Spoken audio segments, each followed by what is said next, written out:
It's Tuesday afternoon at 4 p.m. in Switzerland, and it's Space Café Web Talk time. Our Space Café Web Talk, 33 minutes with Blaine Curcio, will begin soon. Thanks for joining us for our talk today on perspectives on China, space and tech from the fragrant harbor. And why we choose this title, our Blaine will talk about in a second. As always, we appreciate your participation and ongoing feedback that is very valuable for us and help us to improve. I'm Torsten Kriening, your host today and publisher of SpaceWatch.Global. We are a Switzerland-based online platform for information in and about space, new space activities in a geopolitical context. I know many of you are already familiar with our website, our bi-weekly and daily newsletters, and the Space Café podcasts. Our brand new episode 22 was released this morning, featuring no one less than Professor Avi Loeb. And this episode is just out of this world. So check it out. It's available on all major podcast platforms. And it's a wonderful discussion between Markus Moslechner, our podcast host, and Avi. We also keep our fan shop open online for you, for your support. And on that, you can support us actively and become a Space Watcher. The edition 1 has cool items for you, your friends, and the ones you love. Your support is needed to keep our work alive. And we do that for you. Of course we do. If you missed any of our previous web talks, we have an archive available on our website, in the event section, and on YouTube. We host our Space Café web talks live weekly. And this Space Café is already the 47th edition today. I'm very excited to have someone I admire for his outstanding work on my show today. Somebody that publishes every week news and analytics about China on YouTube and on SpaceWatch.Global. A warm welcome with that, Blaine Curcio. Blaine spent the past 10 years at the intersection of China and the space sector. And Blaine spent most time in the past decade in China, including Hong Kong, Shenzhen, I hope it's pronounced correctly, and Beijing, working as a consultant and analyst covering the space and SATCOM sector for companies, including Euroconsult and his own company, Orbital Gateway Consulting. We're not talking about China space. Blaine can be found reading about economics, finance, exploring cities, and taking photos. He joins us today on day number 2 of his 21-day quarantine in a hotel room in Hong Kong. So happy to have you here with us, Blaine. Thank you, Torsten. It's great to be here, and as a longtime Space Cafe watcher, it's an honor to be here as a panelist. So thank you. It's a pleasure to have you. So, and we are keen to learn about China today from you. And let's get in. I know that my start will be political, not correct, but who cares? But I will promise to do better later on. You as an US citizen, born, raised in Chicago, how does a white guy from Chicago become the China space guy? Yeah, that's a very good and politically fraught entry to the discussion. So definitely happy to start there. So for those of you who don't know, you can find me on LinkedIn at the hashtag China Space Guy, and this is quite deliberate because to Torsten's question, I've been covering China space for a long time, and frankly speaking, probably I'm more of a China watcher than a space watcher, although I am certainly both. So how did I get here? So as you mentioned, I'm currently in a hotel room in Hong Kong on day 2 of 21. 11 years ago, about this time, I originally went to Hong Kong as a student to do an international exchange during my undergraduate. At that time, I had very limited interest in space, but again, I was very much into the world, and China seemed like a very fast-growing, very dynamic place. So I did my exchange program in Hong Kong in the first half of 2010, and never really wanted to leave, although I did have to leave eventually to go finish university. After leaving, however, before going back to uni, I had a summer internship at SES in the Netherlands. And for those who don't know, SES is the world's largest or possibly second largest satellite operator by revenues, depending on how the euro-dollar exchange rate is going. But anyway, so I had my first taste of the space sector just after my first taste of the sort of greater China region, let's say. So this was back in 2010. In the years since, I ended up working for a US-based space and SATCOM research and consulting firm that allowed for a pretty high degree of geographic flexibility. So I was able to spend a lot of my time living and working in China between the years 2012 and 2017, despite covering, broadly speaking, the global SATCOM sector, which did not have a lot of a China focus because the SATCOM industry in China is not that big. Beginning of 2018, I started to see a lot more activity in the Chinese commercial space sector. I started seeing, tens of companies being founded in like a 6-month period. And without a whole lot of opportunity to cover that in my previous job, I decided it was a good time to resign and start my own business here in Hong Kong, primarily looking at the Chinese space sector. And just one last point that I would mention, at that time, it was a little bit easier to make that decision because going back to my interest in China primarily, I was doing my MBA here in Hong Kong part-time, doing a lot of China-specific coursework, and I was able to kind of justify it by saying if things did not work out with Orbital Gateway Consulting, at least I'm studying and doing something productive with my life on the side. So yeah, long story short, I've been hanging around China for the better part of a decade. I speak Mandarin quite competently, and I can read quite well. And I've also been covering the space and SATCOM sector, and these two things have just kind of fallen together in a very fortuitous way, you could say. Interesting, thank you. I didn't know that we have been at one point of time our colleagues at SES. So, but potentially Small I've been industry. there. Yeah, potentially I've been there two decades before you. But however, that's another story. When we published yesterday the new Dongfang Hour China Aerospace News Update, I think it's a correct wording. We could read a story about China's President Xi and his entire circle of power visiting the Changi 5 exhibition in the, I think, Great Hall of People or Great People's Hall or so, whatever the English wording for that is. What does that mean for the space activities of China to see this entire entourage of him or being in this exhibition? And I mean, honestly, is there more behind than just PR or propaganda in that case? Yeah, that's a good question. And so, yeah, to your point, so we had Xi Jinping and the entire the other 6 members of the Politburo Standing Committee. So basically, the 7 most powerful people in China went to go visit the Chang'e 5 exhibition in the Great Hall of the People, and I do think it's part of a broader trend towards the very highest level of Chinese leadership beginning to be more supportive of space. And I do think that part of it is kind of PR or kind of a soft power element, this idea that, China is, frankly speaking, it is a leading space power, if not, it's certainly not the leading space power, but there are not very many countries that have such a large and diverse space program as China. And I think that the highest level leadership is beginning to understand, and maybe they have for some time understood, but are now just becoming more public about it, this idea that China's space activities can serve as a platform for international cooperation. And I think this is becoming particularly true as the world becomes more generally interested in space. So, I mean, over the last 5 years, just in the APAC region, we've seen countries like the Philippines, Australia, and a few others start their own space agencies. And so you could certainly imagine a situation where moving forward, China doing these very large missions like the Chang'e 5 lunar mission, it provides them with a lot of opportunities to collaborate with countries that they otherwise would already be wanting to collaborate with. Mm-hmm.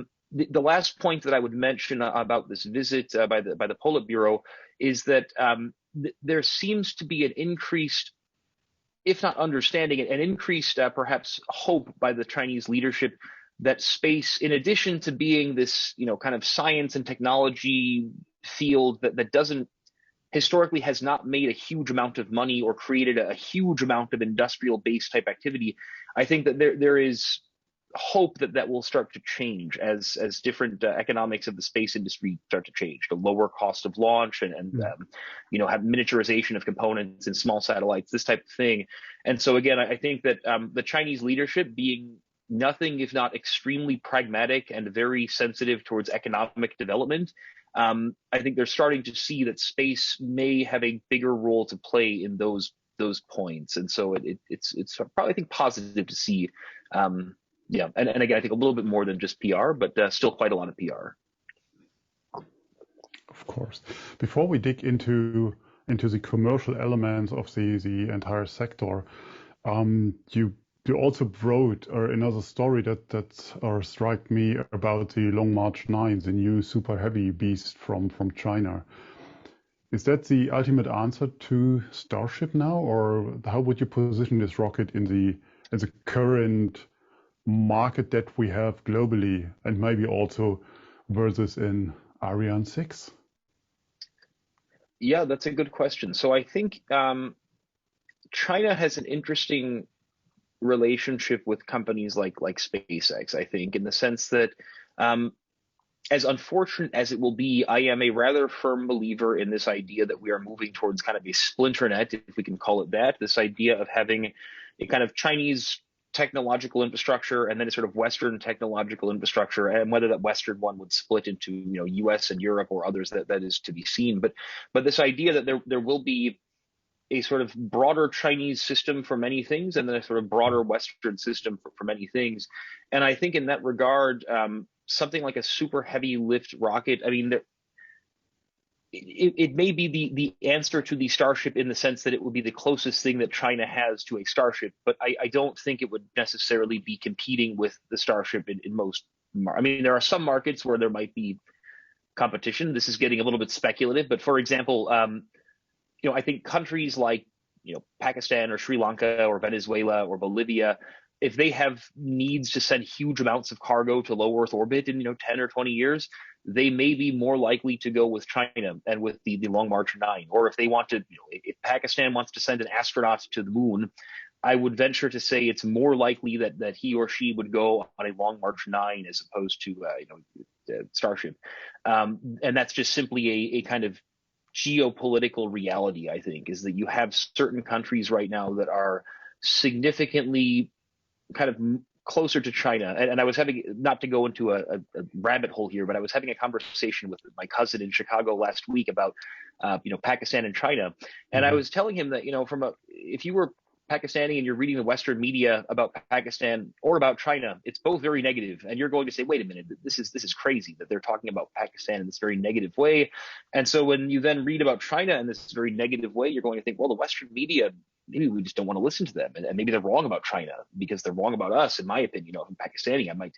So again, I think there's this sort of there's these kind of two worlds to some extent that we're starting to see. And I think that the Long March 9, if we can be so speculative, we could say that would be the super heavy lift rocket of the kind of Chinese version of the space economy, if there would indeed be a split like that. Sounds also in a race for new friends, or so to say, or new allies. I mean, call it as you want. I mean, I think one of the interesting good relationships are also now in place with Russia, I think in the geopolitical one. But let's go back to have a focus on the commercial space in China. I mean, last year I had the pleasure to talk with Baviala about their recent report about this topic, commercial space activities in China.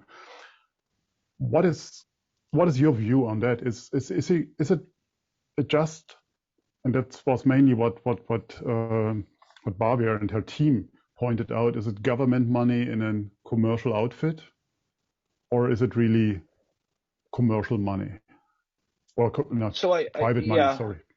No, that's a good question. I think in China it is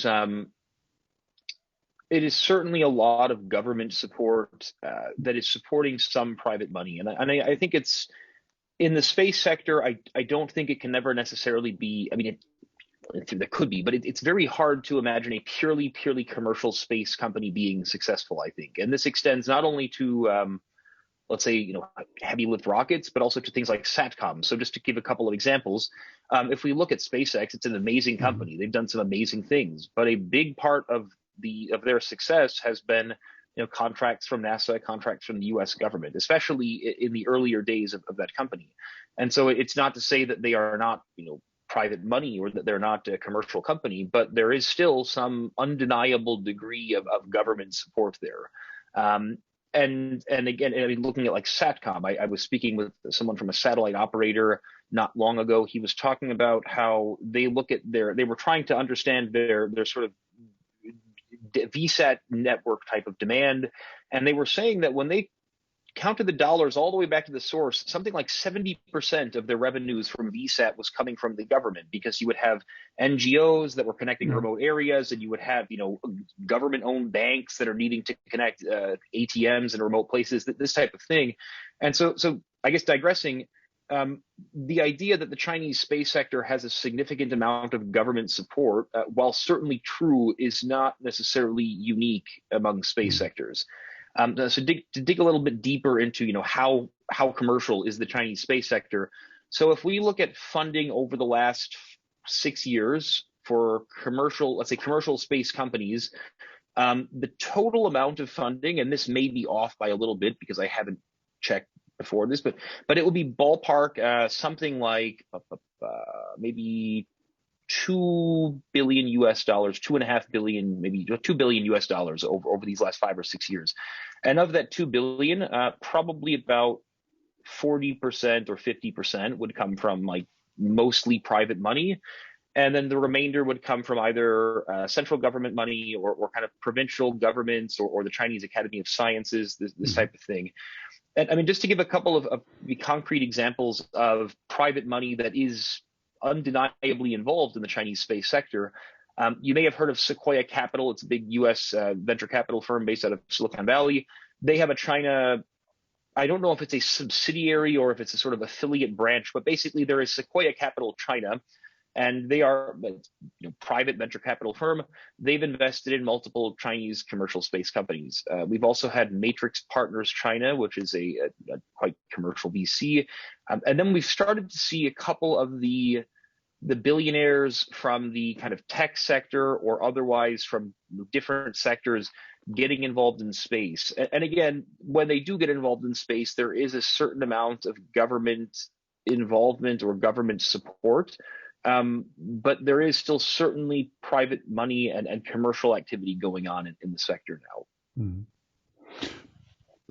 Hearing that, so how does simply entrepreneurship in the space sector looks like in China? I mean, we have this trend all over the place. Europe is trying its own way. US is obviously very successful in that, and other countries as well. UAE, for instance, with their outreach programs. So how does it look like in China?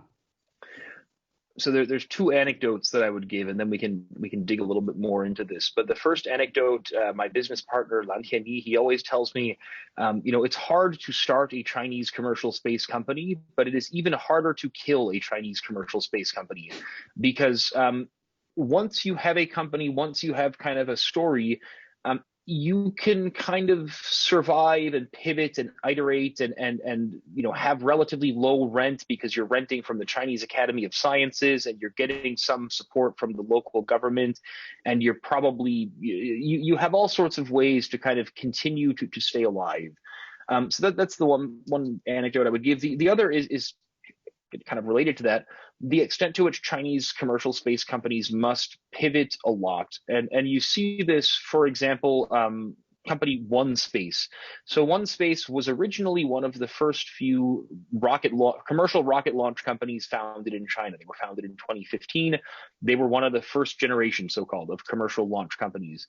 And a couple of years ago, they started to make a move into satellite manufacturing because the regulations for launch were not really becoming any more clear, and it wasn't a particularly, it was not looking very, very clear from a regulatory perspective.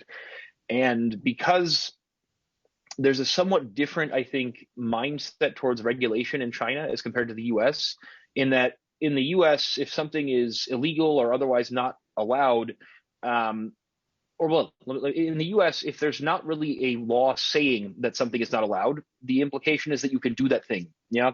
Whereas in China, it's sort of like, unless there is a law explicitly saying you can do this thing, you generally tend not to do that thing. And so again, you have a lot of Chinese space companies that are kind of waiting in the wings for some regulatory update or some opening up of some part of the industry.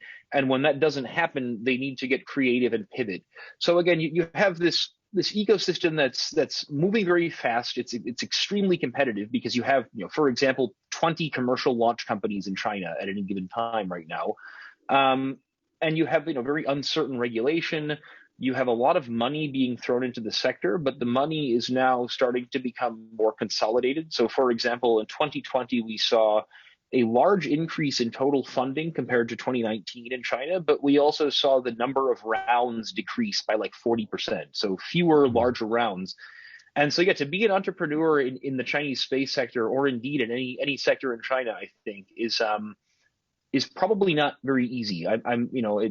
Being in Hong Kong, we have a little bit of rent seeking here. We don't necessarily need to be as competitive, but the competition in China is pretty impressive, just in terms of the sheer staggering number of relatively capable people that are trying to compete with you for what you're doing. And so, yeah, I would think being an entrepreneur in the Chinese space sector today would be it would be not for the faint at heart, certainly. Wow. Interesting view on it. I mean, you mentioned the satellite production, and that brings me to my next topic. It's also a very concrete project I like to learn more, because it's not well covered here on our end, nor we in the Western world have a full awareness about them. Let's talk about LEO broadband from China and what is the development from there, before we do the comparison to what we are planning here in Europe on that. That's a big topic, and I'm glad that you brought it up. So LEO broadband in China, the first kind of thought that I tend to have with LEO broadband in China is that, similar to most other large infrastructure, especially telecommunications infrastructure, likely the government or the state-owned enterprises will have control over the infrastructure layer, which in this case would mean the satellites, the constellation itself. And so this is interesting because you've seen in China over the last few years a handful of commercial companies announce plans for their own broadband LEO constellations. And over the last couple of years, most of those companies have, again, pivoted towards satellite manufacturing. So they say, well, now we're building a factory that can manufacture 200 satellites per year of 100 kilograms each for an unnamed customer that is, presumably the state-owned broadband constellation. And so with this being the case, on the state-owned side, we've seen a few different constellations announced over the years, namely Hongyan from CASC, and then Hongyun and Xingyun, which is, the latter is narrowband, from CASIC. And we have also seen more recently, these three constellations are all quite modest, about 200-300 satellites per constellation. So compared to Starlink or Kuiper, some couple of percent. More recently, we've seen informal, unofficial announcements, but then also concrete ITU filings for much larger Chinese constellations. And we've done some posts on this on the Dongfang Hour Twitter last year. We found some ITU filings for a GW constellation. So GW1, GW2, GW59, and GWS, I believe, are the 4 ITU filings. And this is a little bit speculative, but one of the phrases that you consistently hear in China just being kind of whispered around is Guowang, so Guowang, which is sort of the national network would be the translation. And this is sort of the unofficial name for the large broadband constellation that China is launching. And if we look at the ITU filings, GW and Guowang, the first two letters of the two words are the same. So it could conceivably be that this is indeed a national network that is being developed. I would have a Great Wall in mind. That would be a pretty good one as well, yeah. But I guess the folks at Great Wall Industry Corp would not be so happy over at Cask. But yeah, so I think what we're likely to see then over the next several years is that eventually, possibly this year, the Chinese government or Cask will probably formally announce their LEO broadband constellation, a larger version of it. Mhm. And then we will likely see these commercial companies contributing satellites or contributing technology to that effort. One other thing I would point out on LEO broadband is in China, you're going to have this difficulty because of a misalignment or a difficulty to align incentives. So what I mean here is, a LEO broadband constellation conceptually is kind of a telecommunications network from space. And so in China, you have the telcos, so China Mobile, China Telecom, China Unicom. They are all state-owned. They are all very powerful, and they have a very nice oligopoly of 1.3 billion mobile subscribers that they're sharing among 3 companies. And Cask is a space company. They have a big monopoly in space. They don't really have a lot of desire, I don't think, to try to become a terrestrial telco. And in theory, I mean, you're likely going to see these companies having to work together in some ways. You're going to have to see Cask and China Telecom and maybe like a CETC, the China Electronics and Technology Group, working on the ground system component. And this is going to be hard because these are all very large, very, maybe not slow moving, but very bureaucratic state-owned companies.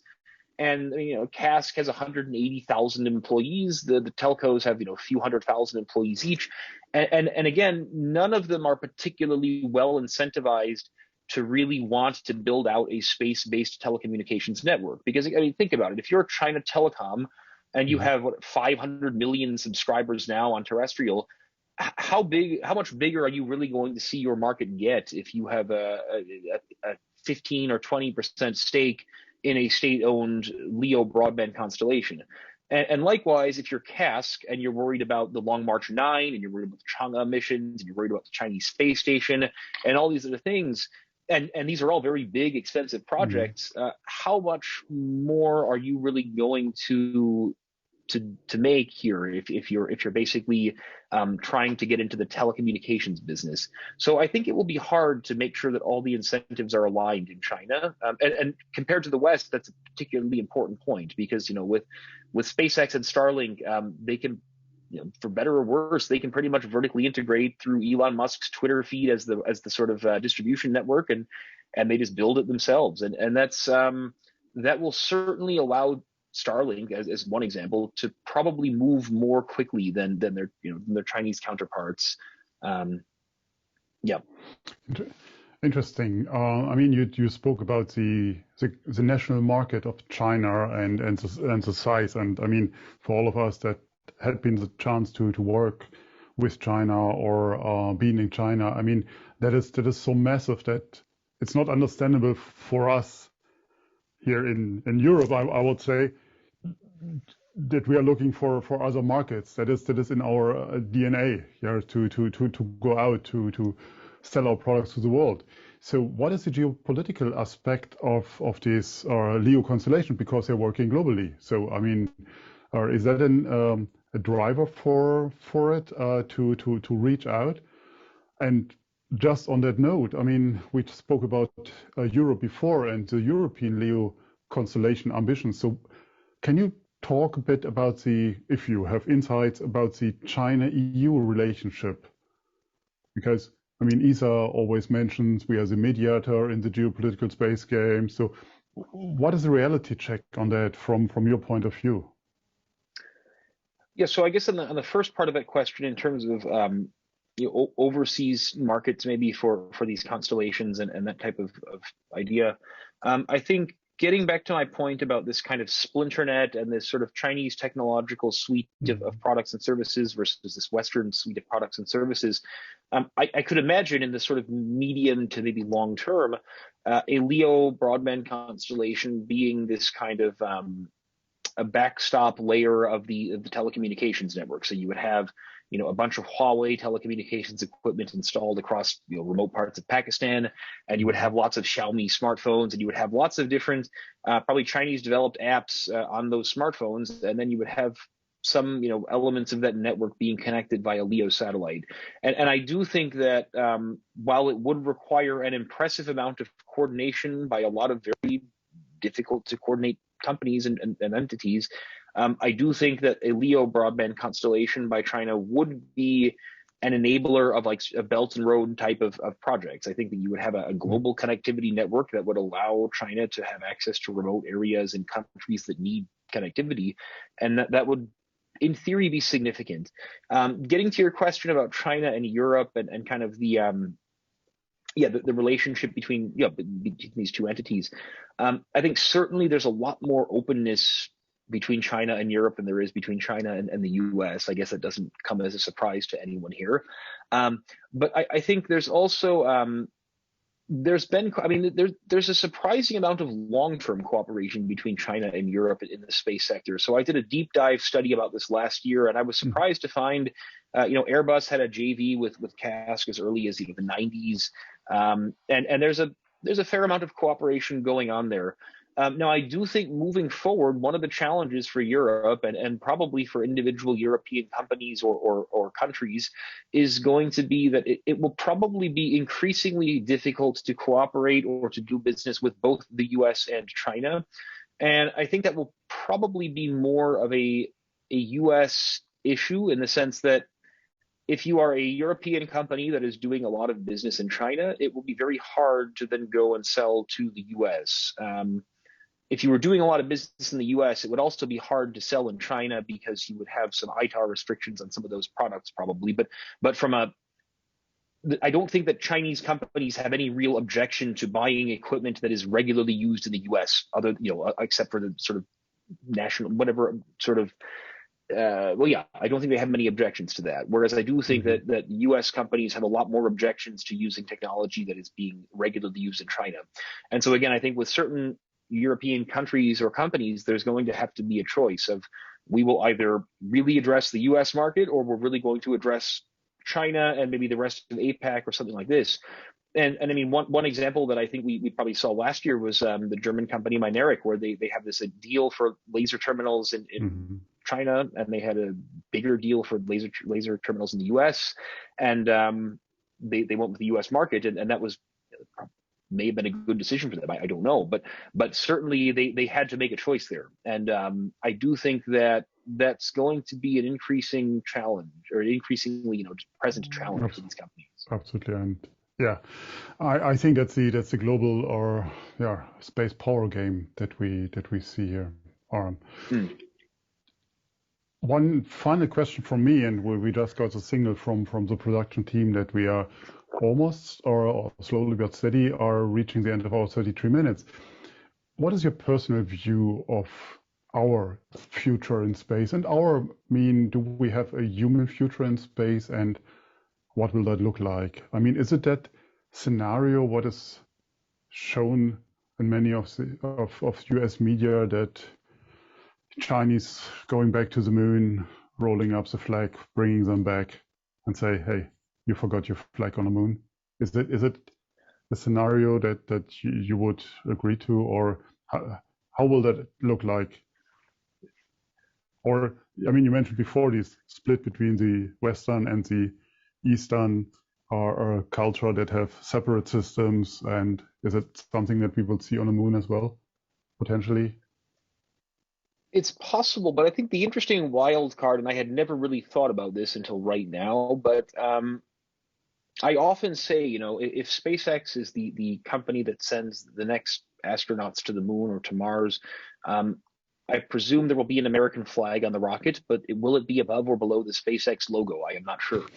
And to that point, I mean, like Tesla, for example, has a gigafactory in Shanghai, and they do a lot of business in China. And I mean, obviously, it's a different thing to then go to providing internet over satellite. But in general, Tesla does not seem to have an issue with doing business in China. From a China, the Chinese government has no issue with Tesla being there.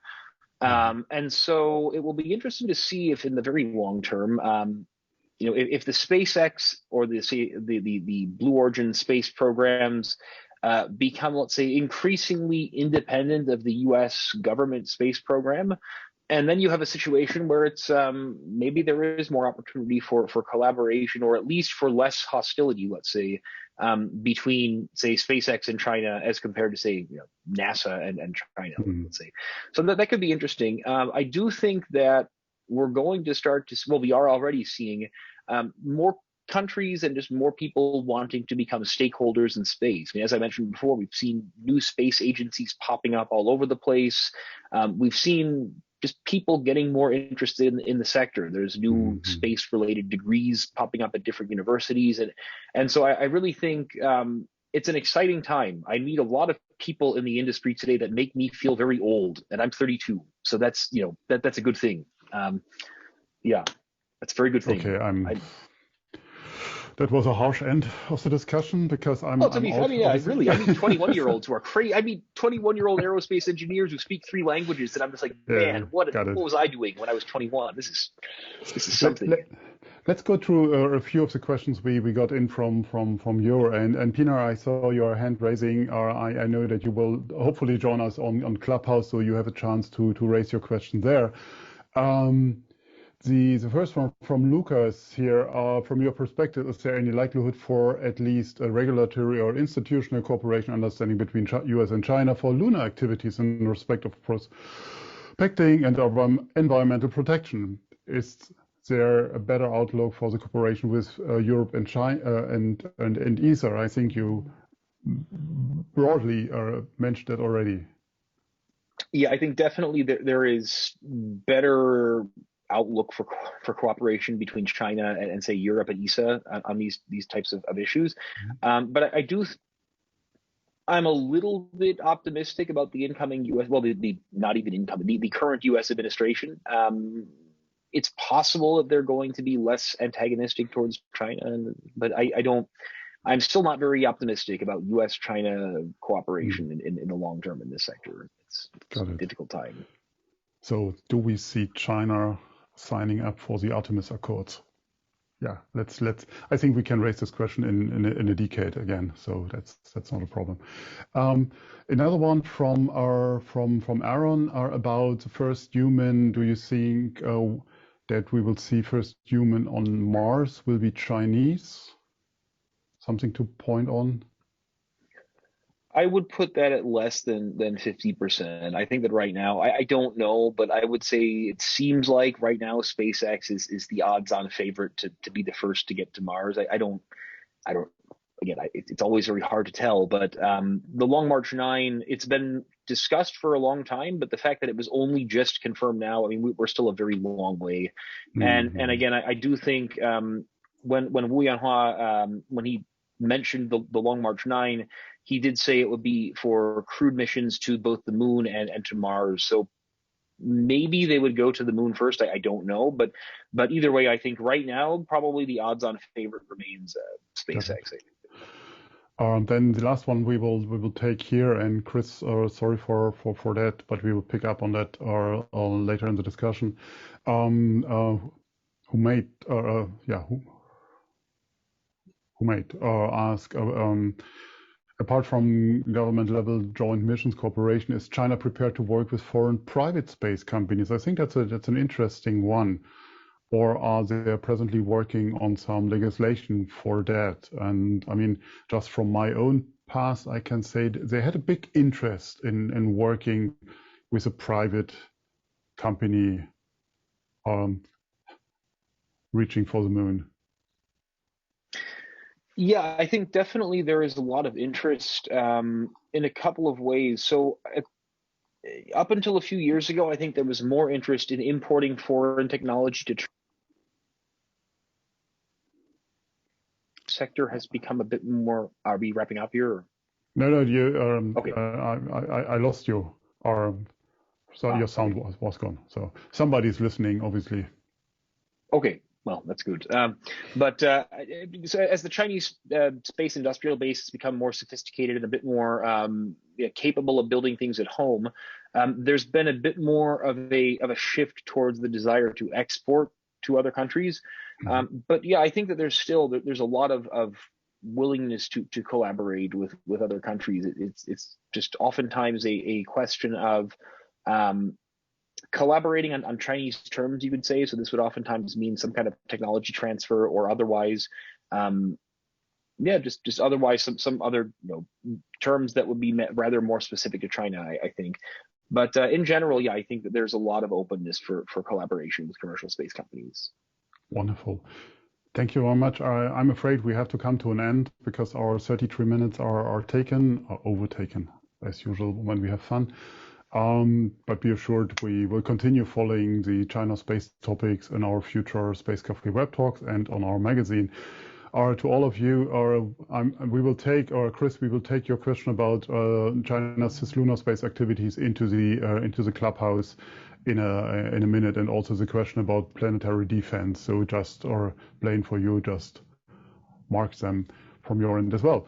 As said, we will start a clubhouse launch in a few minutes. For those that like to talk more with us, just search for Space Cafe at 4:45 p.m. CET today, and Blaine will be with us. So that's it. So this week, we will not stop here with our Space Cafes. So on Thursday, we will launch the Space Cafe Germany by Andreas Schepers, and his first guest will be Dr. Walter Pelzer from the DLR, and it will be in German. So please, that's what the flag means, that we will do it in German. And guests are on Friday, the 5th of March, our Space Cafe Russia by Elena Morozova will be launched, and her first guest will be Dr. Olga Wolinskaya. And yes, you interpreted your expectation is right. That will be in Russian for those of you that speak Russian. On the 9th of March, I will talk with Shelley Brunswick from the Space Foundation. That will be in English then again. On 11th, we will have the next episode of our Space Cafe Black Ops by Ralph Thiele. Very interesting one. We will talk with Lockheed Martin about some future outlook. And then on the 16th of March, I will talk with José Achaché from Alten in Switzerland about cyber technology and space. And on the 23rd, I will talk with Dr. Darren McKnight of Now with Leo Labs about space security. So, as always, we would like to hear your feedback. So please check in with us on Twitter, on Facebook, or LinkedIn. We are very open for your comments, your feedback. That would be great. And if you want to know how fast a rocket flies, ask Wikipedia. I think that is a wrong channel here to ask it. But thanks for this question. Don't forget to sign up for our daily or bi-weekly newsletters. If you would like to treat yourself with something special, become a Space Watcher today. Your support will help us. Take your credit card and visit us at our fan shop.spacewatch.global. I know, but we need your support. So that's it. So thanks for your interest today. Thank you, Blaine, for your inspiring talk and being our guest. And thanks again to the entire team behind the scenes for doing their great job day by day again. I hope you all will stay safe and stay healthy. Thanks for joining us, and I hope to see you on Thursday if you speak German, on Friday if you speak Russian. If not, we hope to see you next week or in a few minutes on Clubhouse. Don't forget, become a Space Watcher. Thank you very much. Have a great evening. Bye for now.